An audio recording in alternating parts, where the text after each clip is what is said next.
네, 안녕하세요. 나성입니다. 이번에 소개해드릴 분은 이제 고혈압의 가족력이 있으신 거죠. 그러니까 부모도 그렇고, 뭐, 아버지도 그렇고, 형도 그렇고, 뭐, 그러니까 이제 그렇고, 본인도 혈압이 높고, 그래서,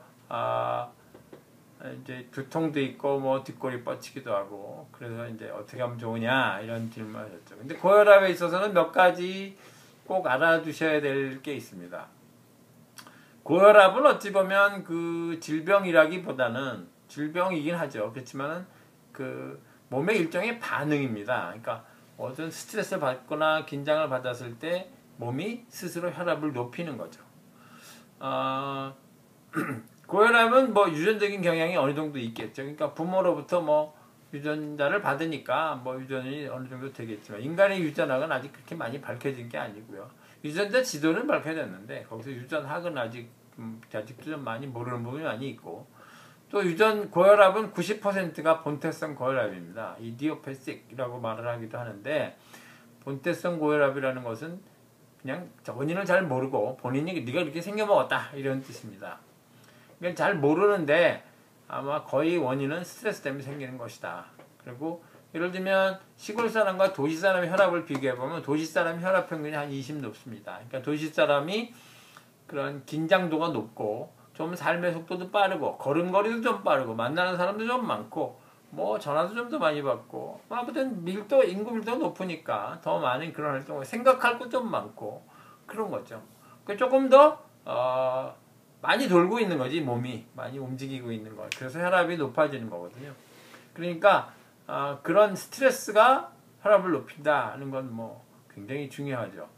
스트레스가 무엇이냐도 중요한데, 이제 스트레스라는 것은 긴장이 스트레스입니다. 그리고 속도가 스트레스고, 몸에 부담을 주는 행동들. 부담은 꼭 내가 힘든 것만을 말하는 게 아니라, 한 개라도 예를 들면 버스가 가는데 한 사람을 타면 한 사람만큼 부담이 되는 거고, 두 사람이 타면 두 사람만큼 부담이 되는 거니까, 뭔가 내가 하고 있는 건 다 부담인 거죠. 그것이 나를 감당하기 어려울 만큼 부담이냐 아니냐의 문제는 있겠지만, 어쨌든 그런 것들이 다 혈압을 높입니다. 그러니까 그런 긴장을 통해서 혈압을 높아지는 것들이, 스트레스를 받아 혈압을 높아지는 것들이 본래 사람이 갖고 있는 기능이라는 거죠. 그러니까 인류가 투쟁 도피 시스템이라는 것이 있는데, 몸이 그 인류가 쭉 진화해 오면서 옛날에 사냥꾼 시절부터 사냥도 해야 되고 싸움도 해야 되고 도망도 가야 되고 뭐 여러 가지 위급한 상황에 대처를 하기 위해서 그런 투쟁 도피 시스템이 발동이 되는데, 그때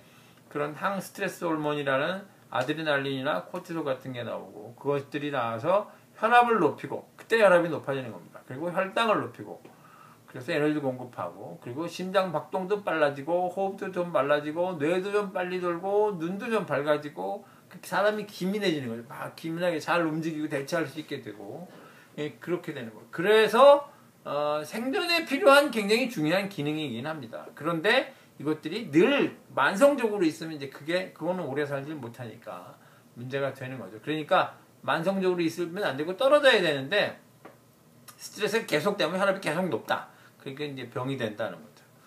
그런데 문제는 스트레스를 받아서 혈압만 높아지는 게 아닌 거죠. 몸 전체가 스트레스를 받았는데 그 지표 중에 하나가 고혈압이 나타나는 거니까, 고혈압이 나타났다는 뜻은 내가 스트레스를 받아서도 병이 없으면 견디고 있는 거고, 고혈압이 나타났다는 뜻은 견딜 수 없게 됐다. 한계를 초과했다는 거죠. 그러니까 스트레스를 받아서 한계를 초과한 무슨 일이 생기냐면, 첫째 제일 중요한 건 면역성이 떨어집니다. 면역성이 떨어지면 여러 가지 질병, 뭐 지금은 모든 게 면역성 때문에 생긴다고 보는 거니까 암도 생기고 뭐 여러 가지 혈압, 당뇨는 뭐 물론이고, 그 다음에 또 노화도 빨리 되고 퇴행도 빨리 되고 뼈도 삭고 근육도 삭고 콩팥도 망가지고 대사성 질환도 생기고 뭐 다 생깁니다. 뭐 안 생기는 병이 없을 정도로. 그러니까 그렇게 면역성을 떨어뜨리면 안 되고, 면역성은 뒤집으면 생체 활성이라고 말할 수도 있는 거죠. 그러니까 얘가 싱싱하게 잘 살 수 있게끔 돼야 되는데 그렇지 못한 상태로 가는 거다. 그러니까 스트레스 빨리 줄여야 된다는 거죠. 스트레스를 줄이는 방법이 제일 중요한 것이 긴장을 풀어주는 건데, 긴장을 풀기 위해서는 명상을 하시기도 하지만 명상은 생각보다 쉽지 않고 성공률이 낮습니다. 안 되는 건 아니지만 제일 편한 방법이 가벼운 운동을 하시는 겁니다. 강력한 운동은 혈압이 높아야 그 운동이 가능하기 때문에 혈압이 안 떨어집니다. 이제 가벼운 운동을 해야 혈압이 떨어지고 긴장이 풀어집니다. 그러니까 꼭 그렇게 하시고, 그러니까 혈압이 높다? 혈압약은 드셔야 됩니다. 혈압약보다 더 빨리 그걸 떨어뜨리는 약은 없으니까 혈압약은 드셔야 되고, 이어서 그것만 끝나는 게 아니라 반드시 가벼운 운동을 통하고 긴장을 풀어줘서 과로를 피하고, 그렇게 해서 혈압에 대한 사후 대책이 이어져야 건강을 유지하시는데 좋습니다. 그러니까 반드시 혈압약 드시고 가벼운 운동으로 혈압 건강을 잘 관리하시기 바랍니다. 네, 이상 나도균이었습니다.